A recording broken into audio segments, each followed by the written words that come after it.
Assalamualaikum warahmatullahi wabarakatuh. Perkenalkan, nama saya Saroni dengan NIM 1705022020. Nah, saya mahasiswa manajemen Fakultas Ekonomi dan Bisnis Universitas Sumatera Utara. Guys, saya Roni Santi Sitohang dari kelompok 1 dengan NIM 180120201019. Saya dari Universitas Maritim Raja Ali Haji jurusan Teknik Elektro. Terima kasih. Nah, di sini kami akan menjelaskan materi bab 1 mengenai reformasi manajemen keuangan daerah. Nah, sebelum menonton video ini, jangan lupa like, komen di bawah, dan subscribe. Semoga video ini bermanfaat bagi kalian semua.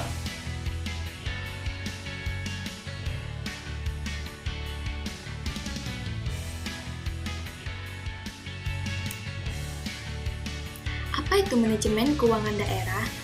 Manajemen keuangan daerah adalah semua hak dan kewajiban daerah dalam rangka penyelenggaraan pemerintah daerah yang dapat dinilai dengan uang dan segala bentuk kekayaan yang berhubungan dengan hak dan kewajiban daerah dalam kerangka APBD atau anggaran pendapatan dan belanja daerah. Yang kedua, perkembangan reformasi manajemen keuangan daerah. Nah, perkembangan reformasi manajemen keuangan daerah di Indonesia itu sangatlah lambat sekali. Tentunya berbeda dengan negara-negara maju yang ada di Eropa dan Amerika Serikat. Pemerintah Indonesia termasuk terlambat jika dibandingkan dengan negara-negara tetangga seperti Malaysia, Singapura, Filipina, dan Selandia Baru yang sudah sejak tahun 1970-an dan 1980-an telah melakukan serangkaian reformasi di bidang manajemen keuangan publik. Nah, Indonesia jika dilihat dari aspek historisnya, perkembangan tersebut terdiri dari 3 fase. Nah, yang pertama yaitu era pra-otonomi daerah dan desentralisasi fiskal tahun 1974 sampai 1999. Nah, pada masa itu, pemerintah masih Orde Baru, menurut Undang-Undang Nomor 5 Tahun 1974. Pada saat itu, pemerintah Indonesia menganut asas sentralisasi. Nah, di mana semua yang berhubungan dengan anggaran, keuangan, dan sistem itu diatur oleh pemerintah pusat. Pemerintah daerah itu tidak boleh campur tangan. Nah, pada masa itu, pembukuan akuntansi juga masih menggunakan pembukuan tunggal atau disebut dengan single entry, dan pencatatan akuntansinya juga masih menggunakan basis kas atau cash basis. Nah, yang kedua adalah era transisi otonomi, yaitu tahun 2000 sampai 2003. Nah, setelah reformasi sistem pemerintah Indonesia banyak mengalami perubahan yang cukup besar, terutama dalam pengelolaan keuangan negara dan daerah. Nah, di mana saat itu sudah menganut asas desentralisasi. Dengan berbagai perbaikan-perbaikan, baik itu bagian hukum, kelembagaan, infrastruktur, dan sumber daya manusia untuk mewujudkan otonomi daerah itu sendiri. Nah, pada saat itu, daerah-daerah sudah boleh menentukan nasib mereka masing-masing. Nah, yang ketiga adalah pasca transisi tahun 2004 sampai saat ini. Nah, perkembangan reformasi manajemen keuangan daerah pada saat ini sudah banyak mengalami perubahan, di mana pemerintah Indonesia membuat peraturan yang menyeluruh dan komprehensif, yaitu Omnibus Regulation, di mana di dalamnya terdapat unsur-unsur manajemen, yaitu perencanaan, pelaksanaan, pelaporan, dan pengawasan, pengauditan dan evaluasi kinerja keuangan daerah. Nah, jadi semua mengenai desentralisasi itu sudah diatur oleh Omnibus Regulation dari tahun 2004 sampai saat ini. Yang kedua adalah perubahan sistem anggaran berbasis kinerja. Dalam sistem ini, pengukuran kinerja dilakukan secara lebih komprehensif dan lebih detail. Setiap transaksi ekonomi yang terjadi akan dicatat sebanyak 2 kali. Dalam pencatatan model ini, sisi debit akan ada di sebelah kiri dan sisi kredit akan ada di sebelah kanan.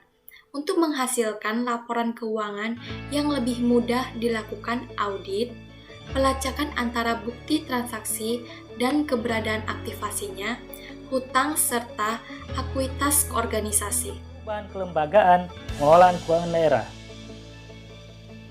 Nah, perubahan ini terjadi daripada sistem sentralisasi menjadi sistem desentralisasi. Nah, di mana pada awal pemerintahan daerah tidak dapat campur tangan untuk mewujudkan keinginan ke depannya. Semuanya dilakukan oleh pemerintah pusat melalui sistem sentralisasinya. Namun, setelah reformasi, tentunya sistem desentralisasi ini pun dipakai dan pemerintah daerah itu pun boleh menentukan nasib mereka masing-masing. Dan setelah itu, juga pemerintah daerah dibentuk juga organisasi-organisasi untuk mengatur kegiatan-kegiatan yang dilakukan pemerintah daerah. Selanjutnya adalah perubahan sistem akuntansi keuangan daerah, yaitu terdiri atas dua. Yang pertama adalah sistem pencatatan single entry, yang kedua adalah sistem akuntansi double entry. Sistem pencatatan single entry adalah sistem yang merupakan sistem yang sangat simpel. Dalam sistem ini, pencatatan akuntansi hanya dilakukan satu kali saja. Kemudian, transaksi pemasukan kas akan dimasukkan ke dalam sisi penerimaan dan yang mengurangi kas akan dimasukkan pada pengeluaran. Yang kedua adalah sistem akuntansi double entry. Dalam sistem ini, pengukuran kinerja akan dilakukan secara lebih komprehensif dan lebih detail. Setiap transaksi ekonomi yang terjadi akan dicatat sebanyak 2 kali. Dalam pencatatan model ini, sisi debit akan ada di sebelah kiri dan sisi kredit akan ada di sebelah kanan. Untuk menghasilkan laporan keuangan yang lebih mudah dilakukan audit, pelacakan antara bukti transaksi, dan keberadaan aktivasinya, hutang serta ekuitas organisasi.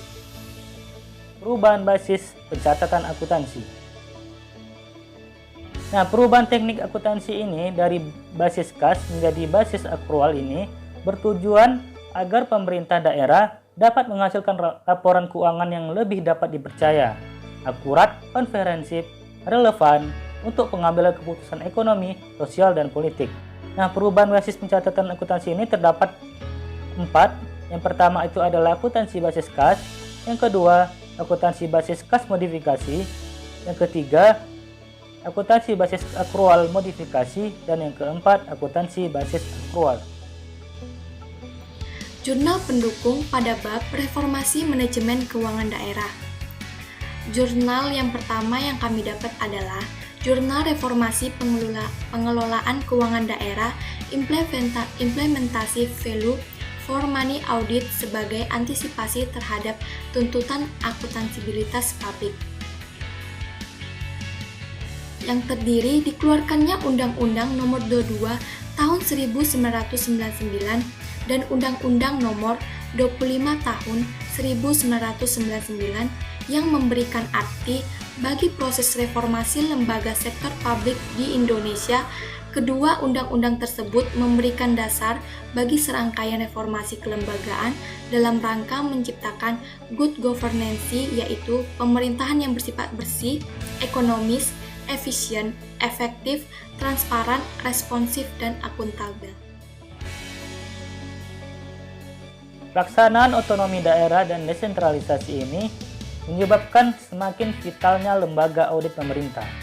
Pengawasan otonomi dan desentralisasi tersebut sangat penting untuk menghindari terjadinya perpindahan praktik korupsi, inefisiensi, dan kebocoran-kebocoran dana yang biasa terjadi pada pemerintah pusat dan daerah. Otonomi daerah dan desentralisasi ini juga telah mendorong dilakukannya pembaharuan sistem pengawasan yang meliputi optimalisasi peran DPRD dalam pengawasan. Nah, reposisi lembaga audit dan penyempurnaan standar akuntansi keuangan pemerintah, public accountability, hanya dapat terwujud bila didukung dengan adanya sistem pengawasan yang memadai. Hal tersebut menuntut adanya lembaga audit yang profesional, independen, dan objektif. Selanjutnya, Tujuan Value for Money Audit atau VFM tersebut tidak lain adalah untuk meningkatkan akuntabilitas lembaga sektor publik. Hal tersebut untuk mendukung pelaksanaan otonomi daerah dan desentralisasi karena nantinya DPR atau DPRD, menteri-menteri dan lembaga-lembaga pemerintahan baik di pusat maupun di daerah harus memberikan pertanggungjawaban publik kepada masyarakat. Yang kedua adalah Jurnal Reformasi Pengelolaan Keuangan Daerah dalam rangka mewujudkan transparansi dan akuntabilitas di studi pada pemerintahan Kota Malang. Nah, metode penelitian ini adalah penelitian deskriptif dengan pendekatan kualitatif. Nah, hasil penelitian ini adalah pemerintahan Kota Malang menekankan penyusunan anggaran berbasis kinerja, penetapan standar akuntansi pemerintahan atau SAP, penetapan standar operating procedure atau SOP, dan standar pelayanan publik. Faktor-faktor pendukungnya yaitu adanya peraturan yang jelas tentang pengelolaan keuangan daerah, dibentuknya lembaga baru yakni BPKAD di Kota Malang, adanya SOP, dan keterlibatan masyarakat dalam perencanaan pembangunan. Nah, faktor yang penghambatnya yaitu diantaranya kurangnya kualitas sumber daya manusia dan sarana pendukungnya. Nah, oleh karena itu, perlu meningkatkan kualitas sumber daya manusia yang ada dan memenuhi sarana pendukung untuk meningkatkan kinerja pegawai sehingga terciptanya transparansi dan akuntabilitas. Selanjutnya adalah Jurnal Reformasi Pengelolaan Keuangan Daerah dalam rangka mewujudkan transparansi dan akuntabilitas studi pada pemerintah Kota Malang, yaitu terdapat pada beberapa faktor yang mendukung reformasi pengelolaan keuangan daerah. Yang pertama adalah peraturan perundangan yang sangat jelas tentang pengelolaan keuangan daerah. Yang kedua adalah dibentuknya lembaga baru yang mengatur tentang keuangan daerah. Yang ketiga adalah SOP, Standard Operating Procedure. Yang keempat adalah keterlibatan masyarakat ikut serta dalam perencanaan pembangunan. Nah, yang ketiga yaitu Jurnal Pengelolaan Sistem Keuangan Daerah dengan Sistem Anggaran Berbasis Kinerja. Nah, pengelolaan anggaran daerah ini telah menjadi perhatian utama bagi para pemegang keputusan di pemerintahan, baik di tingkat pusat maupun daerah. Nah, sejauh ini perundang-undangan dan produk hukum telah dikeluarkan dan diberlakukan dalam upaya untuk menciptakan sistem pengelolaan anggaran yang mampu memenuhi berbagai tuntutan dan kebutuhan masyarakat, yaitu terbentuknya semangat desentralisasi, demokratisasi, transparansi, akuntabilitas dalam penyelenggaraan pemerintah pada umumnya, dan proses pengelolaan keuangan daerah pada umumnya. Selanjutnya adalah anggaran merupakan refleksi aspirasi dan kebutuhan masyarakat dalam satu tahun fiskal tertentu yang dinyatakan dalam satuan mata uang. Perwujudan amanat rakyat ini dinyatakan dalam bentuk rencana kerja yang dilaksanakan pemerintah daerah dengan menggunakan sumber daya yang dimiliki. Dengan demikian, anggaran daerah harus berorientasi pada kepentingan masyarakat atau publik. Nah, anggaran berbasis kinerja ini merupakan anggaran yang penyusunannya menggunakan pendekatan bottom-up budgeting. Nah, anggaran merupakan komitmen antara pemimpin dengan pelaksana. Dengan demikian, anggaran berbasis kinerja ini dapat memacu pelaksana untuk beraktivitas secara optimal atau berperilaku sebagaimana yang diharapkan. Nah, proses perencanaan anggaran ini dalam sistem anggaran berbasis kinerja dilakukan dengan dua pendekatan, yaitu penjaringan aspirasi masyarakat dan perencanaan strategi. Nah, sistem anggaran baru ini memberikan desentralisasi urusan anggaran daerah dan menggunakan pendekatan manajemen yang terpadu. Nah, sistem anggaran ini memungkinkan semua unsur dalam sistem kemasyarakatan di daerah terlibat dalam menentukan arah pembangunan sehingga pembangunan sesuai dengan kebutuhan dan keinginan real masyarakat, serta terintegrasi antara pihak yang terkait. Nah, hal penting lainnya adalah bahwa sistem ini memungkinkan pemerintahan daerah itu merumuskan visi, misi, dan tujuan, serta strategi untuk mencapai tujuan. dan sasaran sesuai dengan keadaan dan kebutuhan daerah. Perencanaan strategis juga memungkinkan pemerintahan daerah itu menegakkan akuntabilitas atau pengukuran kinerja, pelaksanaan rencana, pemantauan pelaksana, dan penyediaan umpan balik untuk masyarakat sehingga ada perubahan yang positif di berbagai bidang secara terus-menerus. Selanjutnya adalah sistem anggaran ini diharapkan dapat mendorong tercapainya misi pengelolaan keuangan daerah dalam hal-hal berikut. Yang pertama adalah efisiensi dan efektivitas pengelolaan sumber daya daerah. Yang kedua adalah meningkatkan pelayanan umum dan kesejahteraan masyarakat. Yang ketiga adalah partisipasi masyarakat dalam proses pembangunan daerah. Nah, ini adalah berita terkait reformasi manajemen keuangan daerah. Nah, dilansir dari medcom.id, reformasi pengelolaan keuangan daerah ini tidak lantas menurunkan korupsi. Nah, di berita ini menunjukkan bahwa upaya reformasi pengelolaan keuangan daerah Islami ini tahun 2005 hingga 2016 itu belum berhasil mengurangi korupsi di daerah. Nah, untuk menjelaskan tentang kegagalan reformasi keuangan daerah ini diperlukan studi yang lebih spesifik.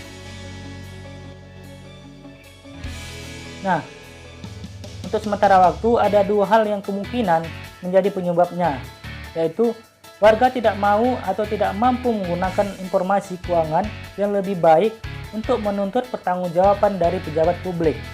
Sampai saat ini, akses publik ke informasi keuangan daerah itu masih sangat terbatas. Bahkan, kalaupun ada akses, tidak mudah bagi publik untuk memahami informasi keuangan tersebut. Yang kedua yaitu, audit tahunan yang dilakukan BPK pada laporan keuangan pemerintah daerah bisa jadi belum mengukur kualitas reformasi yang dilakukan. Hasil audit BPK yang baik belum tentu itu bebas dari korupsi.